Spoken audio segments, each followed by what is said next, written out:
اعوذ باللہ من الشیطان الرجیم بسم اللہ الرحمن الرحیم السلام علیکم ورحمۃ اللہ وبرکاتہ۔ امید ہے کہ آپ خیریت سے ہوں گے۔ خیر مقدم ہے آپ کا کلاس 9 ہسٹری میں۔ تو ہم پڑھ رہے ہیں فرینچ ریولیوشن، اور ہم آج بات کریں گے revolution and every day life. اور اس سے پہلے ہم نے پچھلے والے لیکچر میں بات کی تھی ایبولیشن آف سلیوری۔ تو اب اس میں ہم دیکھیں گے کہ جب 1789 میں فرینچ ریولیوشن آ گیا تو مختلف جو مین، ویمن اور چلڈرن، ان کی زندگیوں میں بہت زیادہ تبدیلیاں آ گئی، اور جو گائیڈنگ پرنسپلز تھے فرینچ ریولیوشن کے، that was Liberty, equality and fraternity. These were the three basic guiding principles of the French Revolution، یعنی لبرٹی، آزادی، ایکویلٹی، مساوات، برابری، اور فریٹرنیٹی، جس کو ہم بھائی چارہ بولتے ہیں۔ اور جب یہاں پر 1789 میں جب فرانس میں ریولیوشن آ گیا، جب بیسٹائل پریزن کو توڑا گیا، اور اس کے بعد جو اس سے پہلے جو وہاں کی اولڈ ریجیمز تھی، یا لوئی 16 تھا، تو اس وقت آپ کوئی بھی اگر ریٹن مٹیریل نکالتے تھے، کوئی بک، کوئی بھی نیوز پیپر، تو اس کے اوپر سینسرشپ لگی ہوئی تھی، سینسرس لگے ہوئے تھے۔ دیٹ مینز کہ آپ وہی بات لکھ سکتے تھے، سینسرشپ ہم اس کو پابند یا عائد تھی۔ پریس میں آپ وہی چیز چھاپ سکتے ہو جو حکومت وقت آپ کو کہنے کو، چھاپنے کو کہے۔ آپ بکس میں وہی بات لکھ سکتے ہیں جس کو جو الاؤ کرتی ہو گورنمنٹ۔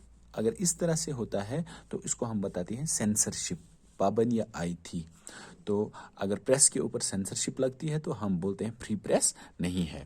تو اب اس میں کیا تھا کہ جو کوئی بھی سٹیزن اگر کوئی بھی اپنی بات رکھنا چاہتا تھا، اس کے اوپر سینسرس لگے ہوتے تھے، اس کے اوپر پابندیاں لگی ہوتی تھی۔ اب جب declaration of rights of man and citizen آ گئی، تو اس میں سب سے پہلے فریڈم آف سپیچ اور ایکسپریشن کو بتایا گیا کہ یہ نیچرل رائٹ ہے۔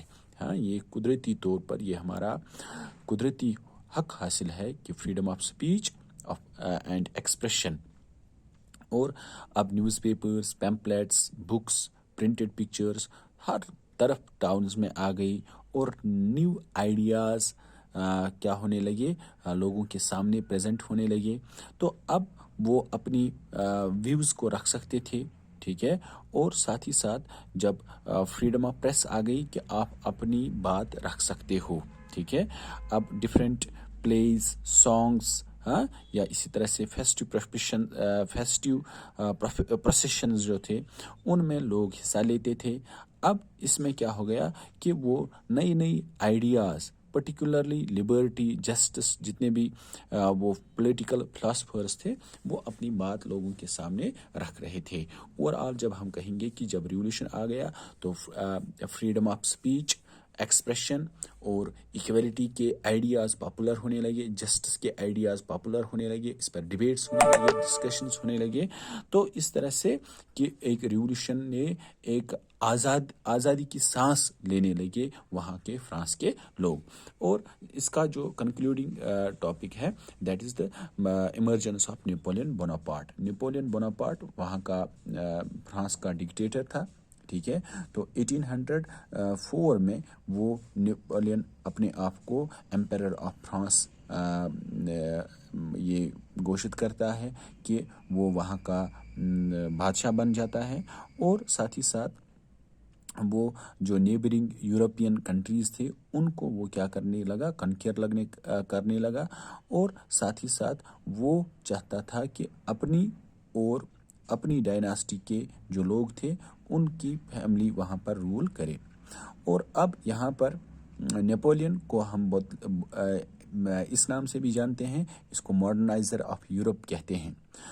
ایک طرف وہ ڈکٹیٹر تھا، ٹھیک ہے، تو دوسری طرف وہ چاہتا تھا کہ کچھ ایسے اس نے ریفارمز لائے، ٹھیک ہے، ریفارمز لائے جو آج تک ہاں ٹھیک ہے، آج تک جن کے اوپر عمل درآمد ہوتا ہے، جیسے اس نے uniform weights and measures introduce کرایا، ڈیسیمل سسٹم، یا اسی طرح سے اس نے لوگوں کو لوگ اس کو ایز اے لبریٹر مانتے ہیں کہ اس نے لوگوں کو فریڈم دی، اور ساتھ ہی ساتھ لیکن جو جو وقت گزرتا گیا تو اب جو یورپینس کی دوسری کنٹریز اب پہلے وہ اس کو ایک ایمنسپیٹر سمجھتے تھے کہ وہ لوگوں کو فری کرا رہا ہے، ٹھیک ہے، لیکن بعد میں اس کو وہ ایز اے انویڈنگ فورس بھی دکھتے تھے، اور فائنلی نیپولین کی آرمی، نیپولین کو ہرایا گیا بیٹل آف واٹرلو جو 1815 میں لڑا گیا،